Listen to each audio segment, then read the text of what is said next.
جنات پر ایمان بھی، ایمان کا مطلب یہ یقین رکھنا کہ جنات کا وجود ہے، یہ بھی ایمان کا حصہ ہے۔ جنات کا منکر بھی اسلام سے خارج ہے، کیونکہ قرآن مجید سے، احادیث سے، تواتر سے یہ بات ثابت ہے کہ اللہ نے ایک مخلوق آگ سے بنائی ہے، ایک مخلوق بنائی ہے نور سے، جس کو کیا کہا جاتا ہے؟ فرشتہ۔ اردو میں، فارسی میں فرشتہ، انگلش میں اینجل، اور عربی میں ملک۔ عربی میں کیا کہتے ہیں؟ ملک، جس کی جمع ملائکہ ہوتے ہیں نا، ملائکتہ بہت آتا ہے نا قرآن مجید میں۔ تو گورے بھی مانتے ہیں اس کو، کیونکہ یہ تو آسمانی کتابوں سے، تواتر سے ثابت ہے۔ تو اب یہ فرشتہ چونکہ مادی مخلوق نہیں ہے تو ہمیں وہ مخلوق نظر نہیں آتی۔ اب سائنس کا یہ کہنا ہے، سائنس تو یہاں تک بھائی سائنس مادی چیزوں پہ تحقیق کر سکتی ہے بھائی جان، کچھ چیزیں سائنس کی دسترس سے کیا ہیں؟ خارج ہیں۔ اگر وہ دلائل سے ثابت ہو جائیں، دوسرے دلائل سے، تو ان کو مان لیا جائے، نہیں ثابت ہو تو نہیں مانا جائے۔ اب سارے پیغمبروں نے فرشتوں کے وجود کا بتایا ہے، حضرت موسیٰ، عیسیٰ علیہ السلام، موسیٰ علیہ السلام، داؤد علیہ السلام، تواتر سے۔ تبھی یہود و نصارہ اور مسلم سارے متفق ہیں کس کے وجود پر؟ فرشتوں کے۔ اسی طرح اللہ نے ایک مخلوق کو آگ سے بنایا، اس کو کیا کہا جاتا ہے؟ جن۔ چونکہ وہ انسانوں سے چھپی ہوئی ہے اس لیے اس کو کیا کہا جاتا ہے؟ جن۔ جن چھپی ہوئی چیز کو کہتے ہیں۔ مجنون کسے کہتے ہیں؟ جس کی عقل چھپی ہوئی ہو، پردہ پڑ گیا ہو، دیوانہ ہو گیا ہو۔ جنین اس بچے کو کہتے ہیں جو ماں کے پیٹ میں ہو، وہ بھی چھپا ہوا ہوتا ہے نا۔ فلما جن علیہ اللیل، قرآن کہتے ہیں جب رات چھا گئی، اندھیرا کر دیا رات نے، تو ہر وہ چیز جو چھپی، جنون اسی سے نکلا ہے۔ جنون پاگل ہو گیا نا، گویا دماغ ہی غائب ہو گیا ہے، ٹھیک ہے نا۔ تو ہر وہ چیز جو چھپی ہوئی ہوتی ہے نا، اس میں جیم ڈبل نون والا مادہ پایا جاتا ہے۔ تو جن کو بھی جن اس لیے کہتے ہیں کہ وہ ہوتا ہے لیکن نظر بولو نہیں آتا۔ تو اس کے بارے میں ہمارا عقیدہ کیا ہے جو اسلام نے ہمیں بتایا ہے؟ بھائی جنات بھی مکلف ہیں اعمال کے، ان میں اچھے بھی ہوتے ہیں اور ان میں برے بھی ہوتے ہیں۔ البتہ شیطان ایک ایسا جن ہے جو برا ہے، ہر جن برا نہیں ہوتا، لیکن شیطان ایک برا جن تھا جو اڑ گیا تھا نا، وہ پڈے ماضی میں لگا تھا اور قیامت تک اڑا ہی رہے گا، اس کی نسل بھی ایسا ہی ہے۔ لیکن جنات میں اچھے بھی ہوتے ہیں اور جنات میں برے بھی ہوتے ہیں۔ جنات تعلیم کہاں سے لیتے ہیں؟ انسانوں سے لیتے ہیں۔ جنات میں کوئی الگ سے پیغمبر نہیں آتے، انسانوں ہی کو اللہ نے یہ فضیلت دی ہے کہ جنات فالو کس کو کریں گے؟ انسانوں۔ تبھی جتنے مذہب انسانوں میں ہے نا، اتنے ہی مذہب کس میں ہے؟ جن اگر میرا بیان سنتے ہیں تو 20 رکعت تراویح کے قائل ہو جاتے ہیں، کسی اہل حدیث کا بیان سنیں گے تو 8 کے قائل ہو جاتے ہیں، جہلم والی سرکار کا بیان سنیں گے تو جنوں کی بیویاں عدالت سے جا کے ان کی عدالتوں سے خلا لے رہی ہوتی ہیں کہ وہ شوہر جن شوہر دینے پر راضی نہیں ہوتا۔ وہ سارے جھگڑے جو انسانوں میں ہے نا، جن میں ہو سکتا ہے کچھ 4 شادیاں کرتے ہوں جو میرا بیان سنتے ہو اور پٹ بھی رہے ہوں جنیوں سے، چڑیلوں سے، اور جن میں ایسے بھی ہوں گے جو 1 کے قائل ہوں گے۔ تو جتنے، مجھے نہیں پتا جنات کو 4 کی اجازت ہے کہ 1 کی ہے، یہ کچھ مسائل ہو سکتا ہے جنات کے ہم سے ڈیفرنٹ ہوں، لیکن بہرحال تو حدیث سے ہمیں یہ پتہ چلتا ہے بھائی ایک مخلوق ہے جسے کیا کہا جاتا ہے؟ جن کہا جاتا ہے۔ وہ ہے، اس کا وجود ہے، اور چونکہ وہ ہو سکتا ہے یہاں بھی کچھ جنات بیٹھے ہوئے ہوں۔ اگر وہ آپ کہیں وہ بیٹھے ہوئے کیوں بھائی؟ وہ کھڑے ہو گئے تو سب آپ لیٹے ہوئے ہوں گے پھر یہاں پہ، اس لیے ان کو بیٹھے ہی رہنے دو۔ ٹھیک، میں اکثر چٹکلا سناتا ہوں نا، وہ پرانا ہو گیا لیکن کیا کریں۔ ایک آدمی کو کسی نے بتایا یہ فلیٹ پرانا ہے، خالی ہے، یہاں جنات ہیں، ادھر نہیں جانا، وہ فنٹر بنا ہوا ہے۔ میں چل جن من کی ایسی کی تیسی گیا، بیل بجائی، بندہ باہر نکلا نا، اب الٹے پاؤں اس کے آنکھیں گول گول، تو پھر بھی اس میں بڑا کانفیڈنٹلی نا اس نے کہا کوئی ڈرتا ورتا نہیں بھائی صاحب، آپ میں نے سنا یہاں کوئی جنات ہیں؟ تو وہ کہتا ہے میں تو 500 سال سے رہ رہا ہوں، مجھے تو اب تک کوئی جن نظر۔ اس نے کہا لے بھائی یہی جن ہے بھائی، 500 سال سے رہ رہے کم، سمجھ رہے ہو؟ اچھا، تو جنات کی پیدائش انسانوں سے پہلے ہوئی ہے اور جنات کی تعداد بھی انسانوں سے زیادہ، کیونکہ قرآن میں ہے قد استکثرتم من الانس، اے جنات تمہاری تعداد تو انسانوں سے بھی زیادہ ہے۔ تو پتہ چلا جنات انسانوں سے بھی زیادہ ہے۔ تو ان میں اچھے بھی ہوتے ہیں، برے بھی ہوتے ہیں، ہری پگڑی والے بھی ہوتے ہیں، سفید پگڑی والے بھی ہوتے ہیں، دیوبندی بھی، بریلوی بھی، قادیانی بھی، ہندو بھی، ہر طرح کے فرقے، کیونکہ یہ تعلیم کہاں سے لیتے ہیں؟ انسانوں سے۔ تو جتنے مولویوں کی جتنی قسمیں ہیں نا، سب سے زیادہ قسمیں تو پاکستان میں پائی جاتی ہیں۔ جتنی قسم کے مولوی ہیں جس ملک میں ہوں گے اتنے ہی قسم کے فرقے بھی اس ملک میں جنات میں بھی ہوں گے، کیونکہ یہ تعلیم کس سے لے رہے ہوتے ہیں؟ میں نے بتایا انسانوں سے۔ دوسرا، ان میں ایک مسئلہ ہے، ان میں شر کا عنصر خیر سے زیادہ غالب ہے۔ انسان کی جو نیچر ہے نا، انسان کی نیچر یہ ہے کہ انسان کی نیچر میں خیر زیادہ غالب ہے، شر مغلوب ہے. انسانوں میں اچھے بائی نیچر اچھے زیادہ ہوتے ہیں، برے کم. ہر انسان جھوٹ کو ناپسند کرتا ہے لیکن کچھ پھیکو بھی ہوتے ہیں. ہر انسان چوری کو ناپسند کرتا ہے لیکن کچھ چور بھی ہوتے ہیں. لیکن جنات کا معاملہ الٹا ہے، ان میں شر کا عنصر خیر سے، یہ سرکشی، آگ میں سرکشی ہے نا. تو ظاہر ہے ہمیں اللہ نے مٹی سے بنایا، مٹی میں کیا ہے؟ تواضع. تو حق سن کے چپ ہو جانا چاہیے. انسان ہو جاتے ہیں، ہاں کچھ شیطان قسم کے ہوتے ہیں وہ چپ نہیں ہوتے، لیکن نارملی انسان کو جب صحیح بات پتہ چلتی ہے وہ کیا ہو جاتا ہے؟ چپ. مٹی ہے تو مٹی والی خاصیت اس میں ہے. جنات میں آگ سے بنے تو، اور آگ بھی شعلے مارتی ہوئی، تو اس لیے جنات کی طبیعت میں سرکشی زیادہ. ایک بات یہ ہو گئی. دوسری بات کیا ہو گئی بھائی؟ جنات جو ہے نا، جنات یہ انسان سے زیادہ طاقتور ہوتے ہیں لیکن مرعوب ہوتے ہیں یہ انسان سے. اس کی میں ایک مثال دوں. بیل زیادہ طاقتور ہے یا وسیم بھائی؟ بیل. لیکن قابو کس کے ہوتا ہے بیل؟ انسان کی. وجہ اس کی یہ ہے کہ وہ مرعوب ہوتا ہے انسان سے. اس کو اللہ نے وہ دماغ نہیں دیا جو کس کو دیا ہے؟ انسان کو دیا. بیل کو جس دن پتا چل گیا نا کہ میں زیادہ پاورفل ہوں تو کھوٹے کی جگہ آپ بندھے ہوئے ہوگے، بیل نہیں بندھا ہوا ہوگا. لیکن اللہ نے ایک روب رکھا ہے جانوروں پہ بھی انسان کا. گدھے کو دیکھو چلتے رہو، وہ منہ نیچے کر کے لوڈ اٹھا کے چلتا رہے گا. اس کو احساس ہی نہیں ہوتا کہ میری ایک لات کا مار ہے یہ بندہ جو بیٹھا ہوا ہے نا میرے اوپر، تھوڑا سا یوں کیا اور ایک کھسکایا، اٹھا کے گرے گئی. تو ایسے ہی خوب سمجھ لو جنات انسانوں سے ڈرتے ہیں، نہ کہ انسان کو جنات سے ڈرنا چاہیے. جنات ڈرتے ہیں کس سے؟ انسان سے. لیکن ہوا یہ کہ قرآن سے یہ بات ثابت ہے. سورہ جن میں اللہ نے فرمایا وَأَنَّهُ كَانَ رِجَالٌ مِّنَ الْإِنسِ يَعُوذُونَ بِرِجَالٍ مِّنَ الْجِنِّ فَزَادُوهُمْ رَهَقًا. جنات انسان پہ سرکش ہو گئے، شرارتیں کرنے لگے. ادھر سے بندہ اٹھا کے ادھر کر دیا، ادھر سے اٹھا کے. ایک صحابی کو جن اٹھا کے لے گئے تھے. حضرت عمر رضی اللہ تعالیٰ عنہ کے دور میں ایک خاتون کا شوہر گم گیا، تو اس کی بیوی آئی حضرت عمر کے پاس کہ میرا میاں ہے ہی نہیں، پتہ نہیں کہاں گیا. حضرت عمر نے 4 سال کے بعد نا اس خاتون کا نکاح فسخ کرا دیا. یہ امام مالک کی دلیل ہے کہ 4 سال کے بعد نکاح فسخ ہو سکتا ہے. امام ابو حنیفہ کے جو فتوے ہیں نا، زیادہ تر انہوں نے حضرت علی اور عبداللہ بن مسعود کو فالو کیا ہے. وجہ اس کی یہ ہے کہ وہ کہتے تھے کہ یعنی جو اس بارے میں حناف کہتے تھے حضرت علی نے تینوں خلفاء کا زمانہ بھی دیکھا ہے اور نبی کا زمانہ بھی، تو ان کا علم باقی تینوں خلفاء سے زیادہ ہے. اس لیے فقہ حنفی میں حضرت علی اور عبداللہ بن مسعود کو بہت ترجیح دی گئی ہے. جہاں ٹکراؤ ہوتا ہے نا باقی خلفاء اور سیدنا علی میں، تو وہ ترجیح کس کو دیتے ہیں؟ کیونکہ حضرت علی ان تمام محفلوں میں، ان فتووں میں تینوں خلفاء کے ساتھ ہوتے تھے، تو وہ سب کے دلائل بھی جانتے تھے اور ان پہ پھر بعض چیزوں سے سیدنا عمر نے رجوع بھی کیا ہے حضرت علی کے کہنے پر. تو عمر کم تھی نا، علم حاصل کرنے کا موقع ان کو زیادہ ملا. تو اس لیے حضرت علی کا موقف جو میں نے خلا والے اس میں ریکارڈ کروایا کہ بھائی نہیں، جب تک ہمیں پتہ نہیں ہوگا مر گیا ہے کہاں گیا تو ہم کیسے نکاح ختم کر دیں. بہرحال حضرت عمر نے کا یہ قول تھا، تو مالکی فقہ میں ہے، تو فقہ حنفی نے بھی اس میں فقہ مالکیہ پہ فتویٰ دیا ہے. تو 4 سال ان کو انہوں نے نکاح کیا کرا دیا؟ حضرت عمر نے ختم کرا دیا. وہ بندہ آ گیا تھوڑے دنوں میں. تو روایت میں آتا ہے حضرت عمر خوفزدہ ہو گئے نا.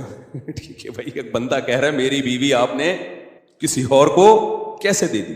تو حضرت عمر نے پھر کہا بھائی اب تمہارے پاس 2 آپشن ہیں، یا تو تمہاری بیوی ہم تمہارے حوالے کر دیتے ہیں، یا پھر مہر لے لو، اس کو طلاق دے دو. یعنی حضرت عمر نے بھی اس پرانے نکاح ہی کو باقی رکھا ہے کہ بھائی اصل تو اسی کی ہے نا، تو اس لیے اب مہر لے کے چھوڑ دو اس کو. مقصد یہی ہوگا کہ ہم اس کا وہیں نکاح کرا دیتے ہیں. یا دوسرا آپشن یہ ہے کہ ٹھیک ہے بھائی اب تمہارے نے، اس نے کہا نہیں اب ظاہر ہے اب کسی اور مرد کے پاس چلی گئی ہے تو انسان کو اس میں غیرت بھی آتی ہے نا. انہوں نے کہا نہیں میرا مہر مجھے واپس کر دیں، اب اسی کے ساتھ رہے. ٹھیک ہے نا. پھر حضرت عمر اس سے پوچھنے لگے ہوا کیا تھا. اس نے بتایا جن اٹھا کے لے گیا تھا. مصنف عبد الرزاق یا مصنف ابن ابی شیبہ کی روایت ہے، جن اٹھا کے لے گیا تھا. تو بعض دفعہ ایسا ہوتا ہے کہ انسان کو جن بولو اغوا کر لیتا ہے. تو قرآن کیا کہتا ہے؟ لیکن آپ لوگ کے ساتھ نہیں ہوگا، خدا کا واسطہ جنات کو زیادہ لفٹ نہ کراؤ. پوری سیٹ اپ ہمارا برباد ہو گیا اس چکر میں. صحابہ میں بھی ایک واقعہ ہو گیا نا، یہ تھوڑی کہ ہر گھر میں جن یہ کر رہا ہے، دوسرے گھر میں جن وہ کر رہا ہے، تو تیسرے گھر میں جن نندوں کو لڑا رہا ہے، چوتھے گھر میں جن ساسوں کو لڑا رہا ہے. ہمارا تو پورا پروگرام یہیں سے شروع ہوتا ہے یہیں پہ ختم ہوتا ہے. ایک آدھ سینکڑوں میں کوئی ہو سکتا ہے جن اٹھا کے لے جائے، پھر واپس بھی کر کے میرا خیال ہے دے گیا. اچھا، تو قرآن میں سورہ جن میں آتا ہے انہو کان رجال من الانس، جنات نے خود ہی یہ بات کہی کہ ہم سے انسان ڈرنے لگے اور ہم سے پناہ لینے لگے. یعوذون برجال من جنی. ہم جیسے اللہ کی پناہ میں آتے ہیں نا مصیبتوں سے بچنے کے لیے, اعوذ باللہ ہم کہتے ہیں, اللہ میں تیری پناہ میں آتا ہوں. تو لوگوں نے کیا کیا تھا, مشرکین نے جنات کی پناہ میں آنا شروع کر دیا کہ جنات ہمیں مصیبتوں سے بچائیں گے. تو جب جنات کو یہ لگا نا کہ ہم ڈرتے ہیں انسان سے اور یہ ہمیں اتنی ویلیو دے رہا ہے کہ یہ مصیبتوں سے بچنے کے لیے ہمارا سہارا لے رہا ہے, تو اس چیز نے جنات کو انسانوں پہ سرکش بنا دیا اور جنات اپنی اوقات سے باہر نکل گئے. یہ بالکل ایسا ہی ہے جیسے کمزور سا باریک سا ٹی بی کا مریض ہو اور محلے کے بدماشوں کے دماغ میں کسی نے جا کے ڈرا دیا کہ بھائی یہ دیکھنے میں ایسا لگتا ہے, اندر سے یہ بہت زرخیز ہے, بہت خطرناک ہے. بار بار جب یہ پروپیگنڈا ہوگا تو وہ جو پتلا سا ہے نا اس کو بھی احساس ہونے لگے کہ شاید میں واقعی میں کوئی بہت بڑا فنٹر ہوں. وہ بھی سینہ چوڑا کر کے چلنا شروع کر دے گا. کسی دن کسی نے ایک چپٹ لگائی تو ڈھیر ہو جائے گا وہ. تو جب انسان کی ناجائز تعریف ہوتی ہے وہ اپنے بارے میں غلط فہمی میں مبتلا, تو جنات بھی اپنے بارے میں یہ سمجھنے لگے کہ یار یہ اتنے بڑے بڑے انسان جو کیا کیا چیزیں ایجاد کرتے ہیں, لوہے کو پگھلا کے تلواریں بنا لی انہوں نے, اور جہاز ایجاد کر لیے, راکٹ ایجاد کر لیے, یہ کر لیا وہ کر لیا, تو یہ ہم سے ڈر رہے ہیں. ٹک ٹک ٹک ٹک بڑے بڑے سائنسدان بھی ہم سے کانپ رہے ہیں کہ پتہ نہیں مجھ پہ کسی نے کچھ کر دیا ہے اور یہ جنات یہ کر سکتے ہیں. تو جنات کو لگا کہ بھائی یہ اس سے کھیلو, اس سے کیا کرو, جیسے آپ کے جیب میں بندوق نہیں ہے لیکن کوئی ڈر رہا ہے. ہمارے ایک دوست کے ساتھ کیا ہوا, ایک ڈاکو آیا, وہ ڈاکو بھی کوئی بیچارہ نیا نیا ڈاکو بنا تھا, بیچارہ تو نہیں کہنا چاہیے ڈاکو وقت کو. تو انہوں نے کیا کیا, یوں کیا نا یوں. یہ رفیع بھائی کا قصہ ہے, ہمارے رفیع بھائی نے بچے ہوئے ہیں, اللہ ان کو بچا کے رکھے, ورنہ حرکت انہوں نے ایسی کی تھی کہ اب تک ڈیلیٹ ہو چکے ہوتے یہ, کیونکہ یہ ڈاکو آج کل ایسے نہیں ہے یوں کرو تو بھاگ جائیں. تو انہوں نے کیا کیا, انگلی سے نا یوں, وہ سمجھا پسٹل ہے, بس یوں یوں دکھایا, وہ بھاگ گیا. تو مجھے آ کے بتا رہے ہیں کہ ڈاکو آیا تھا, میں نے جیب سے یوں کیا, یوں. میں نے کہا رفیع بھائی کوئی دعائیں کام آ گئی ہیں آپ کے. ابھی پرسوں پھر 2 بندے ڈاکوؤں نے شہید کر دیے, 2 بندے جوان گلشن معمار میں. ایک کے تو جبڑے میں گولی لگی ہے, بہت بڑے تاجر تھے وہ, یہ ہمارا گارڈ ہے نا اس کے پیچھے نمازیں پڑھی ہیں انہوں نے, وہ تو جبڑے میں گولی لگی ہے, منہ کے اندر گھسی ہے, وہ تو ہاسپٹل میں ایڈمٹ ہے, ان کے ساتھ تو دوسرا تھا وہ تو شہید ہوئی, پرسوں کی بات ہے. تو مرتے رہو, تمہاری قسمت میں یہی ہے بھائی. جب تک احتجاج نہیں کرو گے نا, ان کے خلاف نکلو گے نہیں, ان کے گھروں کو گھیرو گے نہیں, دھرنے مار کے بیٹھو گے نہیں نا, بددعائیں 27ویں رات کو اٹھ کے ریکارڈ کروا کے نہیں دو گے, اس وقت تک کراچی کے مسئلے حل ہونے والے. کیونکہ ہماری گورنمنٹ کو پتا ہے کہ ان سے بڑا بےغیرت, کراچی والوں سے بڑا بےغیرت اس کائنات میں کوئی ہے نہیں. تو ان بےغیرتوں کو کوٹتے رہو, پیٹتے رہو, یہ اسی کام کے لیے بنے ہیں یہ. تو باقی بڑے بےغیرت ہیں, میں حکمرانوں کو برا نہیں کہتا, قسم اٹھا کے کہا جا سکتا ہے کہ کراچی والوں سے بڑا بےغیرت مجھ سمیت کوئی بھی نہیں ہے. تو ہماری قسمت میں ہے, مرتے رہو, جنازے اٹھتے رہیں گے. کبھی کوئی بددعا فلسطین اسرائیل کے خلاف بددعائیں دے رہے ہیں, دینی چاہیے. ان بےغیرتوں کے خلاف بھی تو بددعائیں دو یار. ہم نے یہ چیزیں برداشت کی ہیں, گٹر کے ڈھکن نہیں ہے, گٹر ہماری مسجد کے باہر سے 4 سال سے گٹر ابل رہا ہے, 4 سال. کئی دفعہ ہم نے اپنے خرچے پہ صاف کروایا, پھر بھی ابل رہا ہے. کسی سندھ گورنمنٹ کے کسی بندے کو توفیق نہیں آ کے, یار کتنے نمازی آ رہے ہیں گٹر کے پانی سے گزر کے آ رہے ہیں, وہ سب شکایتیں کر رہے ہیں. کوئی مسجد کمیٹی کو برا کہہ رہا ہے, کوئی کس کو برا کہہ رہا ہے, تو سب یہی کر رہے ہیں. بھائی مسجد کمیٹی کہہ رہی ہے ہمارا کیا قصور ہے یار, ہم کتنی دفعہ صاف کروائیں, اور ایک گٹر ہو تو صاف کروائیں نا, پوری گلی کے آپ دیکھ لو حال جا کے. ہم نے پھر بھی برداشت کر لیا. لیکن یار انسانی قتل کون برداشت کر سکتا ہے؟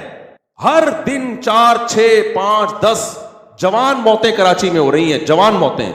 جن کے گھروں میں جنازے اٹھتے ہیں ان سے جا کے پوچھو کیا حال ہوتا ہوگا. لیکن یہ قوم بے حس ہے, یہ سڑکوں پہ نہیں نکلے گی. اس کی قسمت میں ہے کہ پٹو مرو, تمہاری قسمت میں ہے یہ. تو بھائی نکلو, جا کے گھیرو یار, ان حکمرانوں کے گھروں کو گھیرو. انہیں بولو بغیر تو یہ انسان ہے, یہ گدے گھوڑے نہیں یہاں پہ رہتے ہیں. ہر جب میں مسجد سے نکلتا ہوں نا, پھر خبر آتی ہے 2 بندے آج وہاں قتل کر دیے, 3 بندے, اور سارے اپنے ریلیٹو ہوتے ہیں. کوئی فلانے کا فلاں جاننے والا, کوئی اس کا. یہ دنیا کے کسی ملک میں ایسی دھاندلی ہوتی ہے کہ یار, دنیا کے کسی ملک میں یہ بغیرتی ہوتی ہے؟ تو مارے کھاتے رہو, مرتے رہو. بھی پرسوں جماعت اسلامی کے کسی کارکن کو شہید کر دیا. کتنے نیک آدمی تھے وہ, کتنے ان کے چہرے پہ کیسی رونق تھی. کیا گھر میں ان کے کوہرام بچھا ہوا ہوگا یار. ذرا سی بات پہ بندہ مارنا ان کے لیے. پچھلے سال سویڈن سے ایک میاں بیوی کا جوڑا آیا ہوا, بچہ چھوٹا ساتھ میں, سویڈن سے چند دنوں کے لیے آئے تھے وہ کراچی. بیوی کے سامنے جوان شوہر کی لاش تڑپ رہی تھی. بچے پہ کیا گزرے گی جو اپنے باپ کو اس طرح سے مرتا ہوا دیکھے گا. تو انتظار کرو اپنی باری کا, اور کچھ بھی نہیں ہے. اور ایسی بے حس قوم ہے نا, جو مرتا ہے وہ بھی احتجاج نہیں کرتا, اس کے بھی رشتہ دار آرام سے بیٹھے ہوئے ہوتے ہیں. یار سوشل میڈیا پہ ایک طوفان کھڑا کر دو, گالیاں دو ان حکمرانوں کو,